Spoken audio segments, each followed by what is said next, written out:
और ब्रेक के बाद आप सभी का स्वागत है एक बार फिर से इंडिया न्यूज कोविड ओपीडी में, जिसके जरिए हमारी कोशिश है कि आप घर बैठे हमें कॉल करें, अपने सवाल पूछिए और उनका जवाब यहां पर मौजूद जो डॉक्टर्स बैठे हुए हैं उनका पैनल आपको दे। हमारे साथ तो श्वेता भाटिया जी लगातार मौजूद हैं। श्वेता भाटिया जी, एक चीज मैं आपसे समझना चाहूंगी कि इस वक्त मौसम भी खराब है क्योंकि मानसून जगह जगह दस्तक दे रहा है, ऊपर से उससे पहले हम इस महामारी से ऑलरेडी जूझ रहे हैं।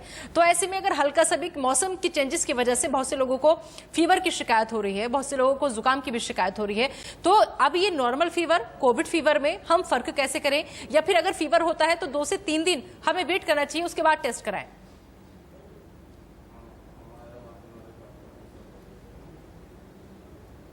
नहीं है, आप 1 या 2 दिन देखिए वो फीवर का जो पैटर्न रहता है। और आजकल टेलीमेडिसिन से आप डॉक्टर से भी बात कर सकते हैं, तो वो आपको सलाह दे सकते हैं कि नेक्स्ट फ्यू स्टेप्स आपको क्या लेना चाहिए। तो पैनिक करके जरूरी नहीं है कि आप टेस्टिंग सेंटर पहुंचे और तुरंत कोविड के टेस्ट या जांच कराएं। वैसे भी हम कहते हैं कि अराउंड 7 दिन तो लगते ही है सिम्टम्स और वायरल लोड को डिटेक्ट करने के लिए, उतना टाइम तो लगता ही है। तो हो सकता है कि आपको फीवर होते हुए भी आपको शायद टेस्ट शायद नेगेटिव आए। तो इट्स बेटर कि आप जरा रुकिए और डॉक्टर से पहले आप फोन पे बात करके उनकी एडवाइस से आप टेस्टिंग कर सकते हो। ठीक है, चलिए आप हमारे साथ बने रहिए श्वेता जी। यहाँ पर हम एक छोटे से ब्रेक के लिए हमें और रुकना होगा, आप बन रहिए। बाकी और भी जो इस वक्त व्यूवर्स हमें देख रहे हैं वो हमें कॉल कीजिएगा, ब्रेक के बाद भी आएंगे तो कोविड ओपीडी जारी रहेगी। चलिए ब्रेक के बाद आगे बढ़ेंगे। इंडिया न्यूज पर लगातार कोविड ओपीडी जारी है। अगर आपके मन में कोरोना से जुड़ा, वैक्सीनेशन से जुड़ा या पोस्ट कोविड प्रॉब्लम से जुड़ा कोई भी सवाल है तो लगातार इंडिया न्यूज एक नंबर फ्लैश कर रहा है। आप उन नंबरों का इस्तेमाल करके हमसे जुड़ सकते हैं। सीधा सीधा आपको घर बैठे मिलेगी डॉक्टरी सलाह। चलिए आगे बढ़ेंगे। अब आप ये भी समझ लीजिए कि महामारी का कहर कब तक रहेगा, क्योंकि एक्सपर्ट ये बार बार कह रहे हैं कि तीसरी लहर भी आ रही है और तीसरी लहर की चेतावनी भी है। माना यह जा रहा है कि इस साल अक्टूबर में तीसरी लहर दस्तक दे सकती है। और सबसे बड़ी बात यह कि इसका खतरा अगले 1 साल तक बना रह सकता है। तीसरी लहर को कम करने में वैक्सीनेशन की भूमिका काफी अहम मानी जा रही है, लेकिन उससे भी बड़ी दिक्कत यह है कि जो वैक्सीनेशन का काम है वो बहुत धीमी रफ्तार से चल रहा है। जितनी आबादी हमारे देश के, उस लिहाज से बहुत कम स्पीड के साथ वैक्सीनेशन का काम कर रहा है। अब ऐसे में चलिए ये समझ लेते हैं कि एक्सपर्ट्स ने क्या कुछ कहा है। दरअसल एक्सपर्ट्स कहते हैं कि 24 में से 21 ने ये कहा है, 24 में से 21 एक्सपर्ट्स ने कि तीसरी लहर इस साल अक्टूबर तक आएगी, और 3 ने यह कहा कि अगस्त की शुरुआत में तीसरी लहर की आशंका जाहिर की है। 12 ने यह कहा है कि सितंबर में तीसरी लहर आने की संभावना है, जबकि 3 ने कहा है कि नवंबर से लेकर फरवरी के बीच तक तीसरी लहर आ सकती है कभी भी। और इसीलिए लगातार एक्सपर्ट ये कह रहे हैं कि आपको सतर्क रहने की जरूरत है, क्योंकि थर्ड वेव आनी लगभग तय है। अब तक कितने लोग वैक्सीनेट हो चुके हैं ये भी समझ लीजिए। देश में वैक्सीनेशन के 154 दिन अब तक पूरे हो गए और अब तक 27 करोड़ से ज्यादा डोज लोगों को दिए जा चुके हैं। बता दें कि शुक्रवार को 29,84,172 डोज दी गई, और जिसमें 26,24,000 को पहली और 3,60,000 को दूसरी डोज दी गई। 18 से 44 की उम्र के 19,43,000 लोगों को पहली खुराक दी गई, जबकि 18 से लेकर 44 की उम्र के लोगों को 77,989 लोगों को दूसरी खुराक दी गई। लेकिन चिंता की बात निदा ये है कि अब भी सिर्फ 5% ऐसे लोग हैं जो दोनों डोज ले चुके हैं, जबकि 23% ऐसे लोग हैं जिन्हें सिर्फ अभी तक सिंगल डोज लगी है। डॉक्टर श्वेता लगातार हमारे साथ बनी हुई हैं। डॉक्टर श्वेता, लगातार हम खान पान की बात कर रहे हैं कि हम अपने इम्यूनिटी को कैसे स्ट्रांग रख सकते हैं, खुद को कैसे रिकवर कर सकते हैं, लेकिन इसी बीच एक बड़ी पोस्ट कोविड प्रॉब्लम सामने आई है डिप्रेशन की। तो एक हेल्दी डाइट के साथ साथ हेल्दी एनवायरनमेंट कितना ज्यादा मैटर करता है रिकवर करने में? तो ये कोविड के बाद हमने देखा है कि मेंटल हेल्थ का जो अभी वो डॉक्टर का आ रहा है वो बहुत। हेलो जी डॉक्टर श्वेता बोले। कोविड के बाद हमने देखा है कि मेंटल हेल्थ की प्रॉब्लम्स बढ़ती हुई नजर आ रही है, और इसके लिए हम कहते हैं पेशेंट से और पेशेंट्स के फैमिली मेंबर से कि भी आप मेंटल हेल्थ काउंसलिंग लेना जरूरी रहता है, क्योंकि साइकोलॉजिकल बर्डन इसका बहुत हाई है। बिकॉज ये इन्फेक्शन के फेज जो का पूरा टाइम है, इन्फेक्शन के बाद भी 3-4 महीना लगातार आप शायद काम पे नहीं जा सकते हो, या कोई घर पे बीमार है, या जॉब इनसिक्योरिटी की इश्यूज हैं। तो ऑब्वियसली डाइट आपकी बॉडी और हेल्थ को बरकरार रखता है और हेल्थ को इंटैक्ट रखता है, और उसका असर ऑफकोर्स आपके मेंटल हेल्थ पे भी होता है। लेकिन मेंटल हेल्थ सिर्फ डाइट से हम टैकल नहीं कर सकते। उसके लिए आपको एक एक्सपर्ट से बात करना जरूरी होगा, जो आपको कोपिंग मैकेनिज्म्स या मैनेजमेंट या टिप्स के हिसाब से आपको एक्सप्लेन कर पाएंगे कि आपको ये कंडीशन जो आप महसूस कर रहे हैं, जैसे गिल्ट के इमोशंस हो या डोमेस्टिक अब्यूज के इश्यूज हो, तो उनको हम कैसे टैकल कर सकते हैं और उनको कंट्रोल कैसे कर सकते हैं। तो साइकोलॉजिकल काउंसलिंग बहुत ही एक अहम मोडालिटी है ये पूरे रिकवरी प्रोग्राम में। बिल्कुल, ठीक है। एक कॉलर हमारे साथ अमरजीत जुड़ गए हैं, दिल्ली से उनका रुख कर लेते हैं। जी अमरजीत, पूछिए अपना सवाल, क्या जानना चाहते हैं? मैं अमरजीत सिंह दिल्ली से बोल रहा हूँ। मेरे को पहली वैक्सीन लगी थी, आज 80 दिन हो गए बेटा जी। जी, तो दूसरी वैक्सीन लगने के लिए ना तो कोई मैसेज आया, या कितने दिन के बाद लगवानी है, आप बताएंगे? ठीक है डॉक्टर श्वेता, हम चाहेंगे जवाब दें। हालांकि एक्सपर्ट बार बार ये कह चुके हैं कि करीब 90 दिनों का वक्त होता है जब आप दूसरी वैक्सीन ले सकते हैं, दूसरा डोज ले सकते हैं। डॉक्टर श्वेता, मैं चाहूंगी आप एक बार क्लियर कर दें। हाँ, तो अराउंड 90 दिन या 3 या 4 महीने का गैप रिकमेंडेड है अब, और आपको उसकी जानकारी ऑफ कोर्स वेबसाइट से प्राप्त होगी। आप अपने डॉक्टर से भी बात कर सकते हैं, या हेल्थ केयर सेंटर जहाँ से आपने पहला डोज लिया है वो आपको इन्फॉर्मेशन दे पाएंगे। लेकिन अब उसको एक्सटेंड किया गया है इस चीज को ध्यान में रखते हुए कि अभी वैक्सीनेशन की जो एफिकेसी हम कहते हैं, या जो उसका जो वो आपकी इम्यूनिटी को हेल्प बूस्ट करने में जो एंटीबॉडीज बनते हैं, तो अगर हम दो डोज के बीच में ज्यादा गैप रखेंगे तो वो देखा गया है स्टडीज एंड ट्रायल से कि वो बेटर रहता है। तो इसलिए 3 या 4 महीने से के बीच में गैप रखना जरूरी है या रिकमेंडेड है। ठीक है, अगले कॉलर सपन हमारे साथ जुड़ गए हैं दिल्ली से, उनका रुख करेंगे। जी सपन जी, पूछे अपना सवाल, क्या पूछना चाहते हैं आप? हेलो जी, आपकी आवाज आ रही, सवाल पूछे। हेलो जी सपन जी, आपका सवाल क्या है?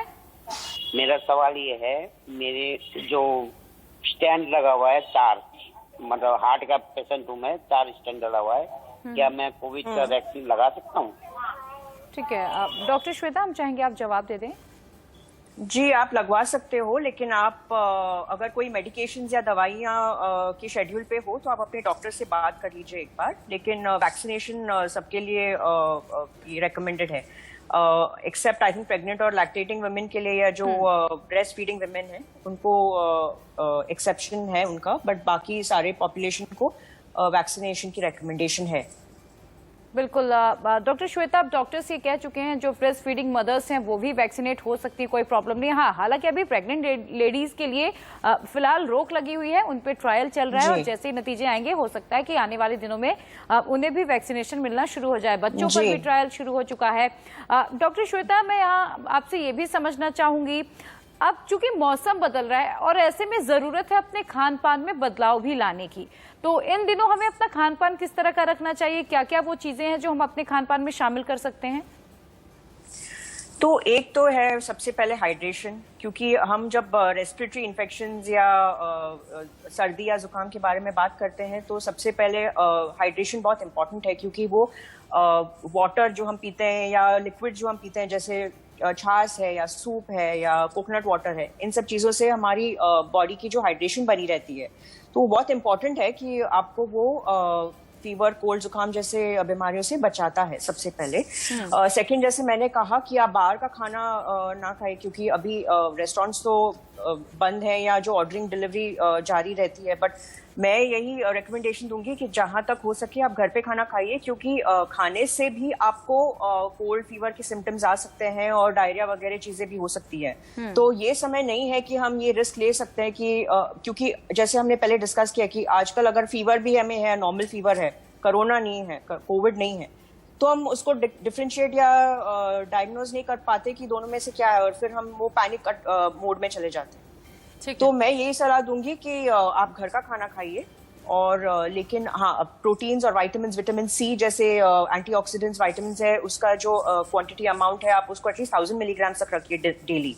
ठीक है, कैलाश जायसवाल उज्जैन से हमारे साथ अगले कॉलर जुड़ गए, उनका रुख कर लेते हैं। स्वागत है आपका इंडिया न्यूज की कोविड ओपीडी में, पूछिए अपना सवाल, क्या जानना चाहते हैं आप? मैं 74 साल का हूँ और दूसरा डोज मैंने 27 अप्रैल को लगा लिया था, पर मेरे को 25 दिन बुखार आया कंटिन्यूस 98, 99। फिर अभी तो वैसे मैं ठीक हूँ। और नंबर 2, मेरी बेटी 38 साल की है, वो उसको ब्रेस्ट कैंसर का उसने ऑपरेशन करा लिया है, और 5 उसको थेरेपी भी हो गई, तो वो लगवा सकती है कि नहीं डोज? हाँ, तो ये एक मेडिकल कंडीशन के हिसाब से हम देख रहे हैं फिर से, क्योंकि जो कैंसर की थेरेपी है उसमें हम बहुत सारे ड्रग्स के क्लासेस होते हैं, उनमें से कोई ऐसे ड्रग्स होते हैं जिसमें इम्यूनिटी कम होती है हमारी, तो बेहतर होगा आप अपने ऑन्कोलॉजिस्ट या आपके कैंसर स्पेशलिस्ट से बात कीजिए इस बारे में, क्योंकि वो आपको गाइड कर पाएंगे कि ये सही समय है या नहीं, बेस्ड ऑन कि आप किस तरह के मेडिकेशंस ले रहे हैं कैंसर थेरेपी के लिए। ठीक है, डॉक्टर अग्नेश भी हमारे साथ जुड़ चुके हैं। डॉक्टर अग्नेश, मैं आपका रुख करना चाहूंगी, जैसे कि अभी उज्जैन से सवाल आया कि उनकी बेटी को ब्रेस्ट कैंसर है और उन्होंने ऑलरेडी उसका ट्रीटमेंट करा लिया है, 5 बार उनकी थेरेपी भी हो चुकी है, तो क्या उनकी बेटी अब वैक्सीनेट हो सकती हैं? हेलो जी डॉक्टर। हाँ, उनकी बेटी वैक्सीनेट हो सकती है, लेकिन उनको अपने प्राइमरी फिजिशियन से पूछना पड़ेगा। जैसे उन्होंने बताया कौन कौन से ड्रग्स चल रहे हैं, कुछ कुछ ड्रग्स ऐसे होते हैं जिनसे इम्यूनिटी लो होती है, इम्यूनिटी को मॉडिफाई करते हैं, तो उन ड्रग्स को मद्देनजर रखते हुए हमको ये डिसीजन लेना पड़ता है कि उनको वैक्सीनेशन दे सकते हैं कि नहीं दे सकते। ठीक है, पोस्ट कोविड को आप कैसे देख रहे हैं? इसके लक्षण को हमें कैसे पहचानना चाहिए? एक बार चाहेंगे हम, आप हमारे दर्शकों को बताइए कि खाने पीने का वो कैसे खास ध्यान रखें, सावधानी कितनी ज्यादा उन्हें बरतनी चाहिए और किस तरीके से बरतें पोस्ट कोविड? देखो, पोस्ट कोविड के बाद ऐसा हो रहा है कि लोगों को बहुत सारी कमजोरी महसूस हो रही है, काफी सिस्टम्स में कमजोरी हो रही है।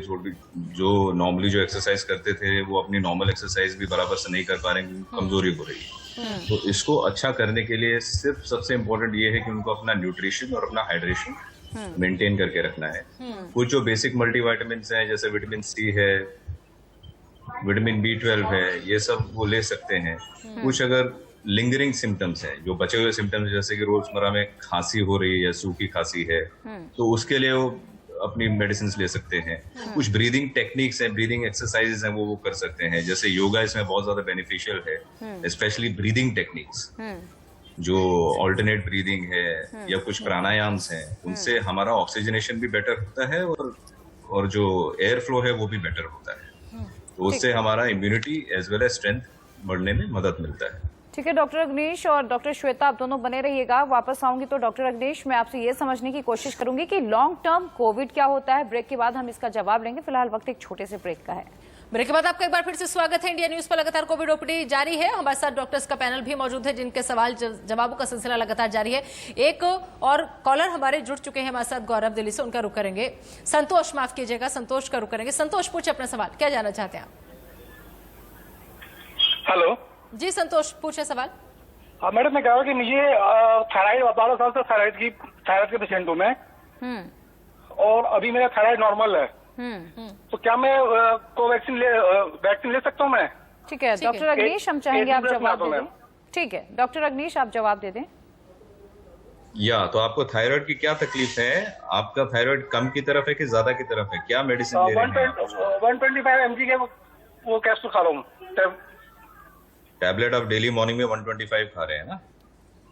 और आपको उसके अलावा और कोई सिम्टम्स नहीं है, जैसे फीवर या ऐसा कुछ और भी प्रॉब्लम्स नहीं है? मुझे आपने अपना जो थायराइड का टेस्ट है वो कब किया था रिपीट? ये लास्ट टेस्ट पहले किया था मैंने। कितना दिन पहले? 1 हफ्ता पहले किया था। 1 हफ्ता? तो उसमें वो नॉर्मल आया था, T3 T4 नॉर्मल आया था सर। फिर आप ले सकते हैं, कोई प्रॉब्लम नहीं है,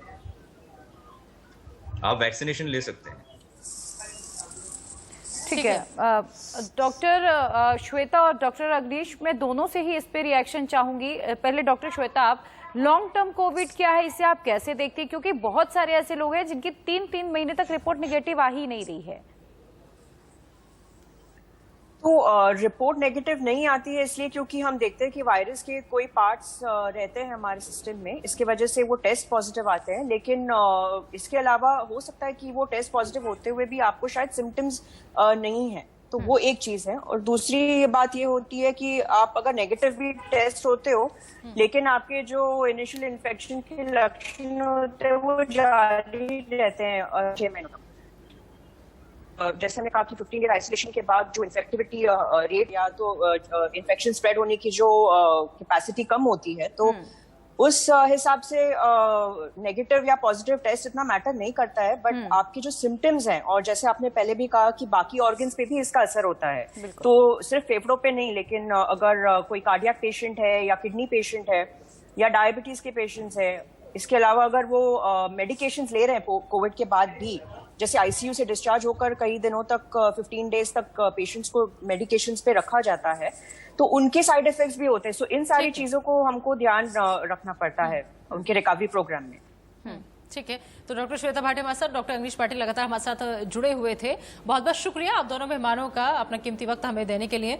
और आपको एक बार फिर से हम बता दें कि अगर आपके मन में कोई सवाल है, कोई सलाह मशवरा आप चाहते हैं, तो शाम 5 से 6 बजे एक बार फिर से इंडियन न्यूज के साथ जुड़ेगा, क्योंकि शाम 5 से 6 बजे फिर से कोविड लेकर हाजिर होंगे हम। बिल्कुल, फिलहाल वक्त एक छोटे से ब्रेक का। इंडिया न्यूज पर आगे भी खबरों का सिलसिला जारी रहेगा, आप बने रहिए।